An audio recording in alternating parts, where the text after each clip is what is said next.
Olá pessoal, tudo bem? Sejam bem-vindos a este canal de conhecimento e hoje nós vamos falar sobre um desencarne, sobre como que acontece no momento do desencarne, o trabalho espiritual, a melhora antes da morte que acontece, todo esse processo vamos explicar. Hoje vou falar sobre o livro Obreiros da Vida Eterna, livro psicografado por Chico Xavier, ditado pelo espírito André Luiz, né? Esse livro ele nos fala sobre 4 desencarnes de pessoas que praticaram o bem, tá? Esse Dimas tem 3 capítulos só designado para ele, tá? Hoje eu vou falar o capítulo 13, que é o companheiro libertado, tá? Vai ser o momento do desencarno. O capítulo 4, 14 é sobre o velório e o 15 também fala um pouco do cemitério, tá? Então tá, eu vou lendo, vocês me acompanhem, qualquer coisa, dúvida, comente no comentário que eu vou responder. Vou lendo os trechos e vou tentando explicar, tá? Então começa assim, ó. Depois de vários preparativos, principalmente ao lado de Cavalcante, que piorava após a intervenção cirúrgica, Jerônimo articulou providências referentes à desencarnação de Dimas. Então, esse Cavalcante é o outro desencarne, tá? Eu vou gravar no outro vídeo. Cuja posição era das mais precárias. Então, essa desencarnação do Dimas não é nada fácil, tá? De manhãzinha, após entender-se com a irmã Zenóbia quanto à localização do primeiro amigo a libertar-se dos laços físicos, que é o Dimas, o assistente convidou-o ao trabalho. Compreendia mais uma vez que há tempo de morrer como há tempo de nascer. Dimas alcançara o período de renovação, e por isso seria subtraído à forma grosseira, saído da forma do corpo, né, para o espírito, né, de modo a transformar-se para um novo aprendizado, que é a vida depois dessa nossa encarnação. O que nós vamos ver, o que é que vai acontecer depois, né? Não fora determinado o dia exato, atingiria seu tempo próprio, recortando contudo o meu caso particular e sequioso de elucidações construtivas, usei interrogar nosso orientador, enquanto regressávamos ao círculo carnal, pela manhã. Então estavam num plano espiritual e eles estavam indo direto para esse Dimas, que ele estava encarnado, né? Então indaguei. Então o André Luiz vai indagar para o assistente que tá ali para fazer o trabalho do desencarne, tá? Releve-me o desejo de saber particularidades do serviço. Poderá, todavia, informar-me se Dimas desencarnará em ocasião adequada? Viveu ele toda a cota de tempo suscetível de ser aproveitada por seu espírito na crosta da terra? Completou a relação de serviços que o trouxera ao renascimento? Não, respondeu interpolado com firmeza. Não chegou a aproveitar todo o tempo prefixado. Ó, considerei levemente, teria sido como fui suicida inconsciente. Então, o que ele quer explicar aqui? Quando a gente está aqui no plano da reencarnação, vivendo essa vida nesse corpo físico, o que acontece? A gente tem um tempo predestinado, mais ou menos, a viver aqui. Vou botar exemplo. Por exemplo, eu vou viver até os 70 anos, né? Meu corpo, teoricamente, eu vou desencarnar aos 70 anos. Só que acontece? A gente não cuida bem desse nosso corpo, né? Então daqui a pouco eu começo a usar de vícios. Imagina se eu começo a beber e daqui a pouco eu vou contrair cirrose e vou acabar morrendo. Então eu vou desencarnar antes do tempo, porque eu não soube usar o meu tempo aqui na vida, né? Com proveito, usei do vício, então eu vou desencarnar antes como suicida inconsciente.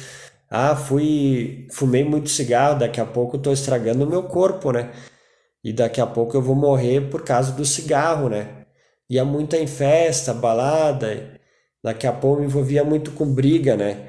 Então, se tu trabalhar corretamente e cuidar do corpo e do espírito, daí tu vai viver o tempo predestinado, né? Ou daqui a pouco tu fez muito trabalho na caridade, muito no bem, tu pode receber uma prorrogação aqui, que foi o que aconteceu com Chico Xavier, com várias outras pessoas, né?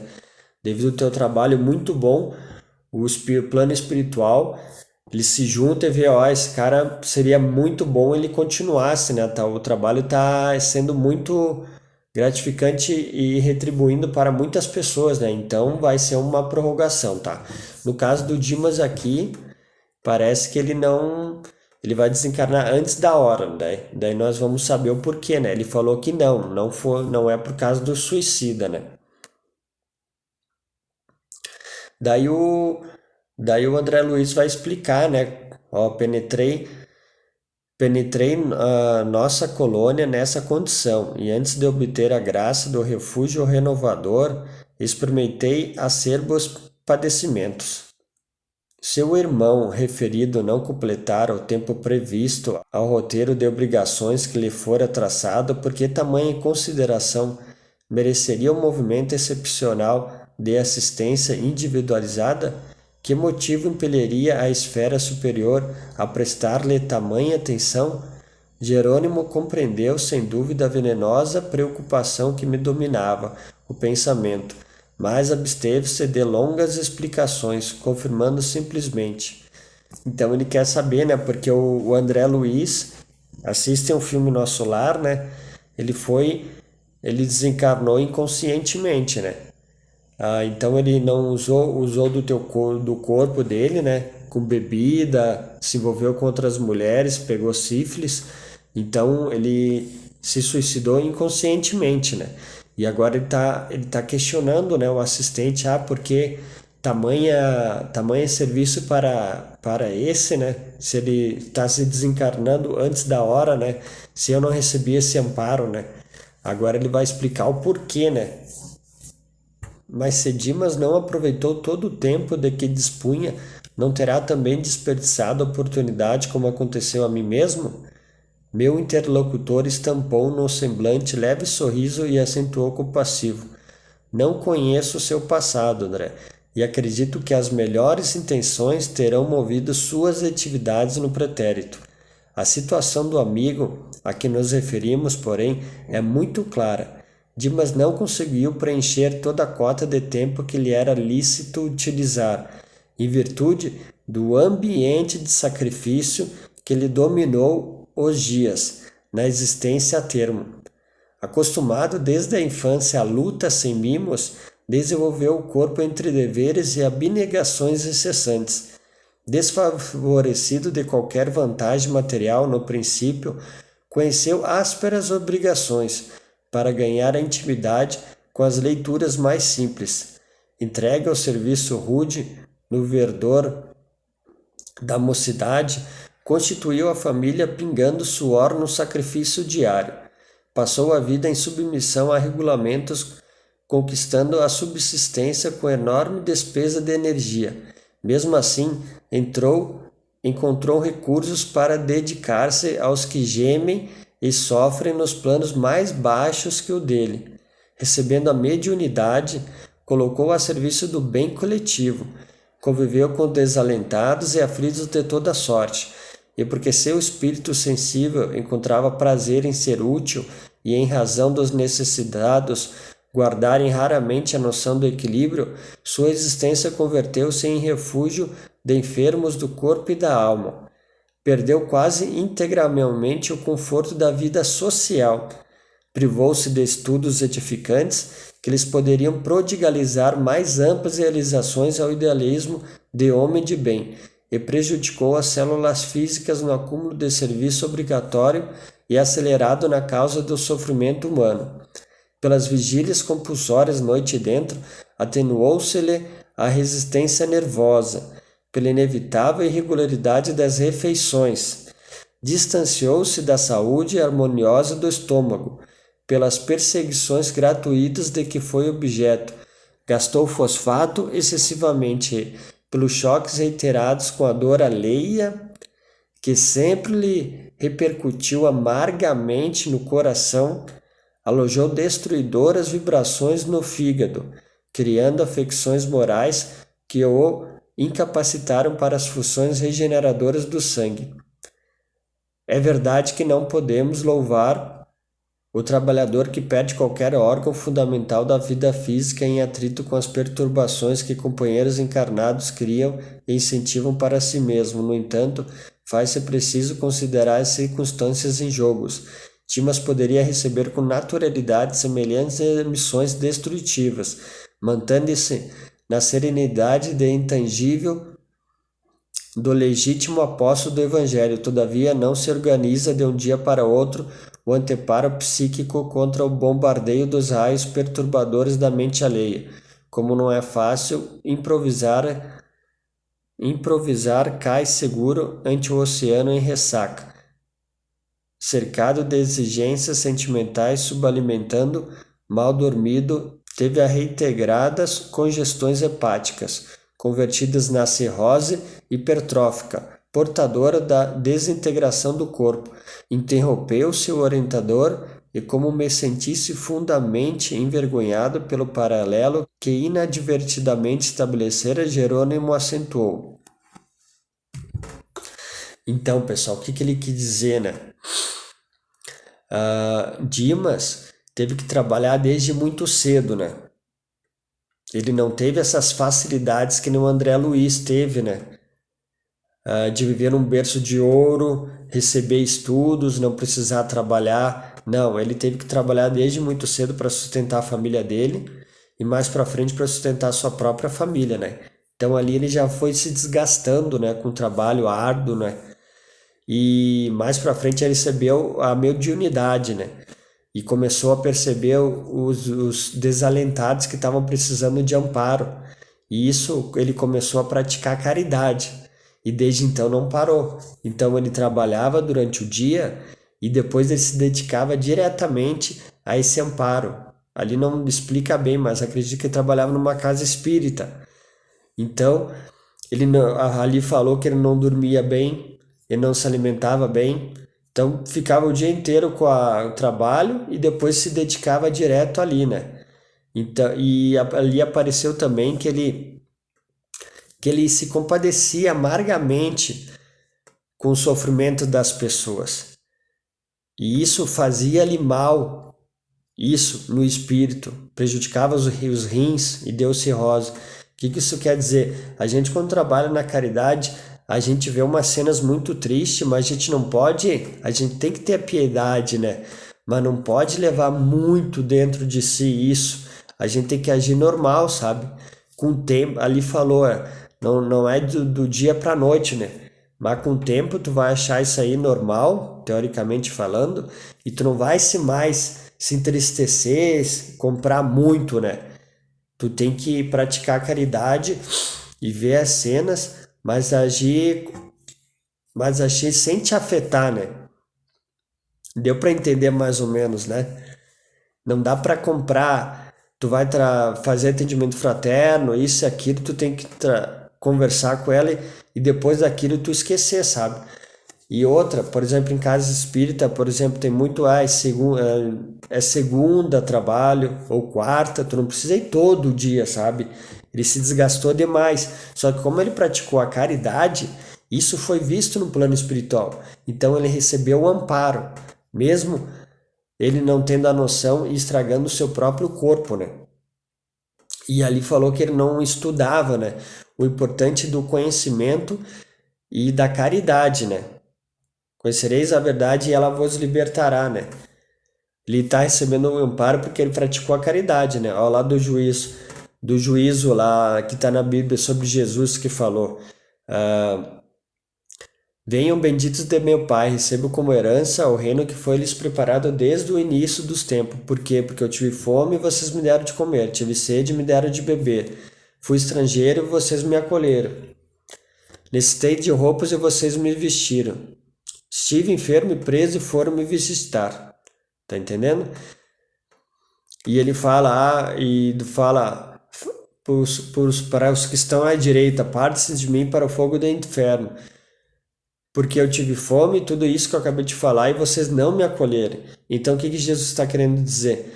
Ele não está falando de ser religião, tem que ser católico, ir para a igreja, isso aqui, não. Ele só está te falando se tu praticou a caridade ou não. Então é isso. Então vamos seguir mais adiante. Espero que o pessoal tenha entendido mais ou menos, né? Então André volta a falar com ele. Calei-me humilhado. O hábito de analisar pessoas e ocorrências unilateralmente mais uma vez me impunha proveitosa decepção. Então o André Luiz olha a humildade, né? Um cara orgulhoso que nem ele foi como médico e agora ele se vê humilde, né? A gente tem mania de olhar e julgar e dar nossa opinião. Calma, né? Vamos analisar, observar e depois a gente vê como é que é, né? Naturalmente, o assistente conhecia a antiga posição. Estaria informado dos meus desvios anteriores. Mas aqui foi tudo que eu falei da vida do André Luiz, tá? Eu vou dar uma passada para frente para não ficar muito nessa parte ali. Agora, vamos lá, presta atenção. Em breve chegávamos à residência do enfermo. Então eles chegaram lá no Dimas, cujo estado estava gravíssimo. Alguns amigos desencarnados velavam atentos. Tinha amigos dele ao redor, espíritos, né? Iluminada entidade que evidenciava grande interesse pelo agonizante, acercou-se do assistente, indagando se o decesso fosse marcado para aquele dia. Então, um amigo espiritual dele, né, que de repente foi do bem que ele fez nessa vida, que já estava desencarnado ou em outras, né, e pergunta, é hoje, né, o desencarne? Daí o assistente fala, sim. Esclareceu o interpelado, a resistência orgânica terminou, não dá mais, né, o corpo dele tá... Estamos autorizados, estamos autorizados a aliviá-lo. Então o trabalho não é assim, sabe? Vem lá de cima, é que nem aqui, né? Só que lá é mais organizado. Vem lá de cima, vem descendo e cada um faz a sua parte que lhe cabe, né? Estamos autorizados a aliviá-lo, o que faremos hoje, aliviando-lhe o fardo pesado de matéria densa, aliviando o fardo pedaço que é o corpo, né? A interlocutora consultou-o ainda sobre a oportunidade de reunir ali beneficiados da missão cumprida pelo moribundo que lhe desejava testemunhar carinhoso apreço no derradeiro dia carnal. Então, essa mulher, né, que foi uma das amigas dele, né, ela pergunta não dá para chamar algum dos beneficiados pelo trabalho da caridade que ele fez aqui para dar uma força, né, para estar aqui para querer ajudar. Ele disse que não. Vamos ver o porquê? Se Dimas estivesse plenamente senhor das emoções, não surgiria inconvenientemente algum. Tá entendendo? Se ele tivesse totalmente desprendido da matéria, de pessoas, tivesse o conhecimento do que ia acontecer, lhe dando a caridade e o conhecimento, sim. Tem muita gente que na hora do desencarne é rapidinho o momento. Por exemplo, Chico Xavier, sei lá, né? Vamos lá. Como ele só praticava a caridade, ele não sabia muito bem do conhecimento, né? Se Dimas, tá? Entretanto, ele permanece agora sob agitações psíquicas muito fortes. Conhece o fim próximo do aparelho carnal, mas não pode esquivar-se de súbito às algemas domésticas. Olha, ele está ligado a pessoas, né? Teme o futuro dos seus, filhos, mulher. Conserva-se em total descontrole dos nervos, enlaça-se nas emissões da inquietude da esposa e dos filhos. Queremos ser inoportuna essa visita compacta, no decorrer das atividades das desencarnações. Agora não, tá? Mesmo em se tratando dos melhores amigos do doente, para que ele não agrave o descontrole mental. Dimas, só que ele tem um porém, Dimas, porém, não obstante ser amparado pelo afeto dos que por ele têm afeição, logo se desfaça do corpo grosseiro, logo ele vai sair do corpo. Além disso, sugiro que manifestação de carinho merecida e justa lhe seja prestada por quantos o estimam no dia em que nos deslocarmos da casa transitória de Fabiano para as regiões mais altas. Nosso irmão e cooperador descansará ali sob atencioso cuidado junto de outros amigos em condições análogas. Não faltaremos com aviso prévio sobre sua partida para que se congreguem conosco os seus afeiçoados na prece de reconhecimento que levaremos a Todo-Poderoso. Então ele fala, agora não, nós vamos fazer o trabalho do desencarne. É melhor não, ele não está senhor de si, né, das tuas emoções, ele está muito preso à mulher, aos filhos, né, e não teve o conhecimento, tá? Beleza? Mas no momento, quando ele sair, no momento que a gente desatar o último cordão ali que liga entre o corpo e ele sair o espírito, daí pode ser que sim. E ele recomenda aí, ainda mais, quando ele sair da casa, que é onde ele vai ser tratado perispiritualmente, né? Que mais ele estava precisando, da casa do transitório de Fabriciano, que é ali embaixo, ali no umbral, que é uma casa de socorro, onde eles estão levando essas pessoas. Depois que ele tiver todo esse tratamento e ele for para uma esfera mais alta, né? Daí sim, ele recomenda, tá? Vamos lá? A consulente manifestou sincera satisfação e assentou, bem lembrado, esperaremos a comunicação no instante oportuno, viu? Não é assim que as coisas funcionam, tá? Lá. Logo após, despediu-se, afastando-se ao lado de outros visitantes de nossa esfera, tá? Que nos deixava agora campo livre para a nossa necessária atuação. Então, os espíritos amigos que estavam ali deram licença para o trabalho. Agora essa parte é bem importante. O transe era sem dúvida melindroso. A esposa do médium, ao pé dele, não obstante prolongadas vigílias e sacrifícios estafantes que a expressão fisionômica denunciava, mantinha-se firme ao seu lado, olhos vermelhos de chorar, emitindo forças de retenção amorosa que prendia o moribundo em vasto amaranhado de fios cinzentos, dando-nos a impressão de peixe encarcerado em rede caprichosa. Vocês entenderam? Essa vontade, por exemplo, o Dimas estava ali, ele já fazia 12 meses que estava ali, eu acredito que ele estava em coma, tá? E a mulher nós temos uma mania de tem a fé cega e a fé raciocinada, tá? Quando a gente está quando vê alguém doente, o que a gente pensa? Deus, por favor, ajuda ele, não sei o que lá. Mas como é que é a oração do Pai Nosso? Seja feita a tua vontade. Eu vou recomendar uma palestra que eu fiz ali, Saber Orar, tá? No meu canal, tá? Na oração a gente pode pedir, louvar e agradecer. Pedir pode pedir, louvar e agradecer. E Deus e os bons espíritos, no livro dos espíritos, eles falam que a gente só consegue 3 coisas 100%, tá? Que é o quê? A paciência, a coragem, a paciência e a resignação. Então é isso que tu consegue na oração. Tu pode até pedir a cura, mas a gente não sabe o que é melhor para a pessoa, né? A gente tem que aceitar o que Deus quer, se ele já veio, já teve o que era para fazer, né? Imagina ficar 1 ano já, o corpo dele já está todo gasto, não tem como acontecer um milagre, né? Então a gente joga nas mãos de Deus, que seja feita a tua vontade. Se dá cura, ou se não, pode levar ele e o ajude nesse processo, né?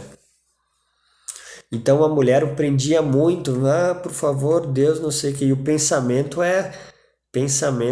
vive, sabe? Pensamento é força. Então aquele pensamento, aquela fé, coisa errada, fazia ele continuar ali, não estava deixando ele desencarnar. Por isso que eles vieram ali para dar uma força nessa ali, né? Ó, vamos lá. Jerônimo apontou a bondosa e explicou: Nossa pobre amiga é o primeiro empecilho a remover. Ouviram? A mulher ali que estava parecendo que estava tentando ajudar isso, aquilo, é o primeiro empecilho a remover. Improvisemos temporária melhora para o agonizante, a fim de sossegar-lhe a mente aflita. Somente depois de semelhante medida conseguiremos retirá-lo, sem maiores impedimentos. As correntes de força exteriorizada por ela infundem vida aparente aos centros de energia vital, já em adiantado processo de desintegração. Então, o que ele fala aqui? Ó, improvisemos temporária melhora para o agonizante, a fim de sossegar-lhes a mente aflita. O que isso quer dizer, gente? Sempre estava comentando ali no grupo ali da Casa de Amparo, nós fomos beneficiados, né, com o curso da nossa amiga Sandra, que é uma das trabalhadoras reikiana, e ela nos deu um presente até para todos nós podemos fazer o melhor do nosso trabalho, que é o reiki, né? E daí ali tinha duas médiums ali, trabalhadora da casa, a Tamires e a Thaís. Elas trabalham no hospital, então estão no dia a dia. E eu comentei sobre isso, da melhora antes da morte. E elas ficaram chocadas, a Tainise comentou, porque, nossa, realmente acontece muito isso. O que acontece? As pessoas estão muito ali, melhora, melhora, isso aqui está dando força, não tem como a pessoa desencarnar, porque tem muita gente ali fazendo pensamento positivo para que ela fique, sabe? Por isso que às vezes tem muita gente também que fica em coma anos ali. Às vezes é por causa disso, tá? Então o que os espíritos fazem? Eles fazem uma melhora. Viu? Ele estava em coma, não conseguia, estava com o corpo. Então eles vão fazer uns passes ali para ele melhorar. E assim que melhorar, o que acontece? Daí as pessoas vão pensar, nossa, ele melhorou, né? Então eles vão poder sair, vão estar mais sossegado, mais tranquilo, e aí sim os espíritos vão poder fazer o desencarne. E às vezes é mérito disso também, né? O que é o mérito? Às vezes eles vamos fazer essa pessoa voltar a melhorar para poder dar algum recado, né? Para poder falar alguma coisa. Você tem que prestar muita atenção porque as mensagens que as pessoas falam antes de morrer, às vezes é intuição, sabe? Às vezes vem alguém, é bom amigo, ó, fala isso, aquilo, para as pessoas, porque tem muitas pessoas que ficam gravadas as últimas frases. Eu tinha uma amiga ali da empresa onde eu trabalho, que ela tatuou a última frase que a mãe dela falou. Então, amigos, chegando no final desse primeiro vídeo do capítulo 13, que é o desencarne de Dimas, logo em seguida eu vou gravar o segundo episódio e logo postarei no canal, tá? Não percam, esse capítulo vai ser muito legal do desencarne, vai explicar. E depois tem o capítulo 14 e 15 que também postarei, tá? Então, gratidão para os que ficaram até aqui. Vamos nos alimentar com conhecimento, né? E gratidão, namastê, paz e bem, e até a próxima.